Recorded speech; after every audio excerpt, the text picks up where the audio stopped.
Hello everyone, welcome to my YouTube channel डोल family education. आज हम मैथ का चैप्टर 9 मेजरमेंट का टॉपिक करेंगे। तो आइए स्टार्ट करते हैं। मेजरमेंट का अर्थ होता है मापना, यानी कि जब हमारे पास दो वस्तुएं होती हैं, एक ज़्यादा लार्ज होती है और एक स्मॉल होती है, तो उन दोनों को हम कैसे कंपेयर करते हैं कि ये लार्ज है और ये स्मॉल है। उन दोनों को हम क्या करते हैं, मेजर करते हैं, उन दोनों को हम मापते हैं। आपस में हम जो है कंपेयर करके देखते हैं कि उन दोनों चीज़ों में से कौन सी चीज़ बड़ी है और कौन सी चीज़ हमारी जो है छोटी है। तो हमारा टॉपिक यही है आज का, मेजरमेंट। मेजरमेंट को हिंदी में हम बोलते हैं मापना। तो आइए स्टार्ट करते हैं। सबसे पहले हमारा ये बुक में दिया हुआ है, remember that the length of an object is the distance between its two ends। यानी कि जब हम किसी भी ऑब्जेक्ट की जब हम लेंथ मापते हैं, यानी कि उस जो ऑब्जेक्ट की हम लंबाई मापते हैं, तो वो लंबाई क्या होती है, जो उसका स्टार्टिंग पॉइंट होता है और जो उसका एंडिंग पॉइंट होता है, उन दोनों एंड्स के बीच का वो बिटवीन, यानी कि एंड्स का वो डिस्टेंस होता है कि उस दोनों एंड्स में कितना डिस्टेंस है। तो नेक्स्ट है हमारा, we can measure the length of long object. जब हम किसी भी लॉन्ग ऑब्जेक्ट की को मापते हैं, उसको मेजर करते हैं यूजिंग सम शॉर्टर ऑब्जेक्ट। यानी कि जो हमारे पास लॉन्ग कोई भी ऑब्जेक्ट होता है, उसको जब हम मापते हैं तो उसको मापने के लिए हमें किसी भी शॉर्ट ऑब्जेक्ट की ज़रूरत होती है। अब जैसे यहाँ मेरे पास ये बुक है, जब मैं इसकी लेंथ मापूंगी तो क्या करूँगी कि इससे जो शॉर्ट ऑब्जेक्ट होगा, अब मेरे पास ये पेंसिल है, अगर इस पेंसिल से मैं इस बुक को लेंथ को जो मैं मापती हूँ, तो इस बुक की लेंथ मेरी जो है 1 कंप्लीट और हाफ पेंसिल होगी। Also we can measure object using our hands, palm, foot and so on. और भी बहुत सारे ऑब्जेक्ट हैं, यानी कि और भी बहुत सारे हमारे, जैसे हमारा हाथ है, हमारा पाम होती है हमारी हथेली। नेक्स्ट फुट पैर होता है हमारा।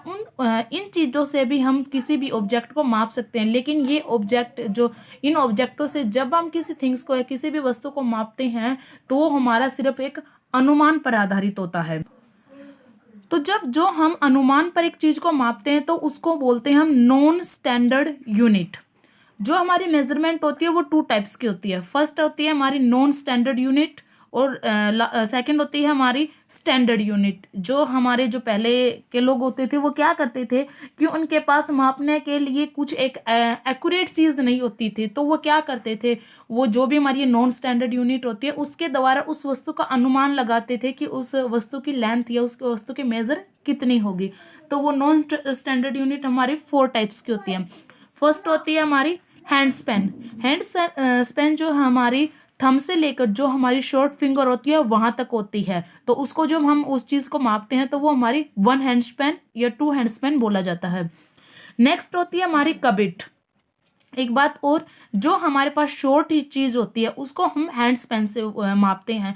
जो हमारे नॉन स्टैंडर्ड यूनिट दी गई है, यूनिट के ये पार्ट्स दिए हुए हैं, ये हमारे किसी भी वस्तु की मेजर पर, यानी कि किसी वस्तु की लेंथ पर डिपेंड होते हैं कि अगर उस वस्तु की लेंथ कम है तो उसको हम हैंड स्पेन से मापते हैं, लेकिन अगर वस्तु की लंबाई जो है बहुत ही ज्यादा है तो उसको हम पीस से मापते हैं।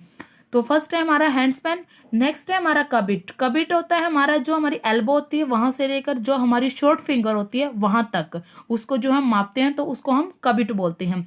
नेक्स्ट है हमारा फुट। अब फुट जैसे हमारा रूम होता है, जब हम अपने रूम की जो है लंबाई मापते हैं तो वो हम किससे मापते हैं, फुट से मापते हैं। तो हम उसको बोलते हैं ये जो है 4 फुट है या हमारा 5 फुट है। लास्ट है हमारा पीस। पीस हमारे पास जब बहुत ज्यादा बड़ा एरिया होता है या बहुत ज्यादा बड़ी वस्तु होती है, उसको मापने के लिए हमें पीस की जरूरत होती है। तो इन सभी चारों को हम क्या बोलते हैं बेटा, नॉन स्टैंडर्ड यूनिट्स। तो नेक्स्ट हमारे यहाँ पे कुछ एग्जाम्पल दिए हुए हैं, तो इनको हम एक बार देख लेते हैं।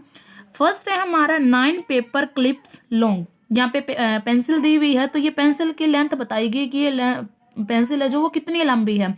वो है यहाँ पे ये पेपर क्लिप्स दिए हुए हैं, तो यहाँ पे जब पेंसिल ऊपर पेंसिल है और नीचे हमारे जो पेपर क्लिप्स हैं, तो यानी कि जो पेंसिल की लेंथ है वो हमारे 9 पेपर क्लिप्स के इक्वल है, यानी कि उसके बराबर है। यहाँ पे हमारा डस्टर दिया गया है, डस्टर के नीचे, डस्टर को किससे मापा गया है, वो इरेजर से मापा गया है, तो डस्टर हमारा 5 इरेजर के बराबर है। नेक्स्ट है हमारी टेबल, ये टेबल दी गई है, तो अब टेबल की लेंथ ज़्यादा हो गई, तो टेबल को हमने किससे मापा है, वो हमारा हैंड स्पैन से। अब यहाँ पे जो टेबल की लेंथ है वो हमारी 12 हैंड स्पैन्स के इक्वल है। नेक्स्ट है हमारा ज्योमेट्री बॉक्स। उसने ज्योमेट्री बॉक्स की लेंथ जो है किससे मापी है, वो मापी है उसने क्रियॉन्स होते बेटा जो हमारे कलर होते हैं, तो यहाँ पे 1 2 3 4, तो जो उसका ज्योमेट्री बॉक्स है वो किसके इक्वल है, वो है 4 क्रियॉन्स के ऊपर है। तो ये था हमारा आज का बेटा non standard unit. I hope कि आपको वीडियो समझ आई होगी। Thank you everyone.